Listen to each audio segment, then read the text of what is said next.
요한계시록 연구 96번째 시간입니다. 오늘 말씀의 범위는 20장 1절로 6절이며 제목은 재림 후의 천년기입니다.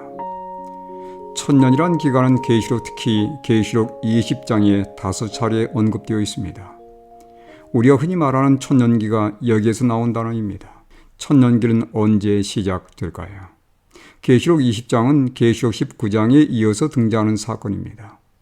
우리는 계시록 19장 후반부에서 예수님의 영광스러운 재림의 장면과 그때 구원받지 못한 악인들이 받게 될 형벌, 즉 새들의 잔치에 대해서 이미 살펴보았습니다. 다시 말하면 천년기는 예수님의 재림과 더불어 시작됩니다. 그렇다면 천년기 시작과 더불어 어떤 사건들이 있게 될까요? 첫째, 예수님의 영광스러운 재림이 있게 됩니다. 하늘의 수많은 천사들이 예수님을 수행하며 강림하실 터인데 그 영광이 온 하늘과 땅을 가득 메우게 될 것입니다. 둘째, 예수님의 재림과 더불어 죽은 의인들이 부활하는 생명의 부활이 있게 됩니다. 예수님은 복음서에서 일찍이 이렇게 말씀하셨습니다. 요한복음 5장 28절 29절입니다.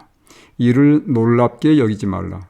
무덤 속에 있는 자가 다 그의 음성을 들을 때가 오나니 선한 일을 행한 자는 생명의 부활로, 악한 일을 행한 자는 심판의 부활로 나오리라.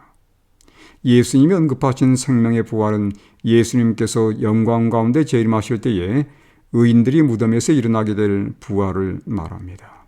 계시록도 그 부활을 첫째 부활이라고 언급하고 있으며 이 부활에 참여한 자들이 복이 있고 거룩하다고 계시록 20장 5절 6절에서 말씀하고 있습니다. 그들은 예수님의 은혜를 믿어 변화된 모습으로 부활하게 되며 다시는 상하지 않고 죽지 않을 몸으로 부활하게 됩니다. 셋째, 예수님의 재림과 함께 살아있는 의인들이 변화될 것입니다. 바울은 고린도 교회에 보내는 편지에서 이렇게 말씀하고 있습니다. 고린도전서 15장 51절 52절의 말씀입니다. 보라, 내가 너희에게 비밀을 말하노니 우리가 다 잠잘 것이 아니요 마지막 나팔의 순식간에 호련히 다 변화되리니 나팔 소리가 나며 죽은 자들이 썩지 아니할 것으로 다시 살아나고 우리도 변화되리라. 그렇습니다. 재림이 있을 당시 살아있는 그리스도의 신실한 종들 역시 결코 썩지 않고 죽지 않을 몸으로 변화될 것입니다. 몸의 모든 병약한 것들, 죄로 인해 상했던 부분들은 에덴의 아담이 범죄하기 전의 상태로 완전하게 회복될 것입니다. 넷째, 재림과 함께 살아있는 악인들은 어린 양의 영광의 광채에 의해서 죽임을 당하게 될 것입니다. 데살로니가 교회에 보내는 편지에서 바울은 이렇게 언급합니다. 데살로니가전서 1장 7절에서 9절의 말씀입니다.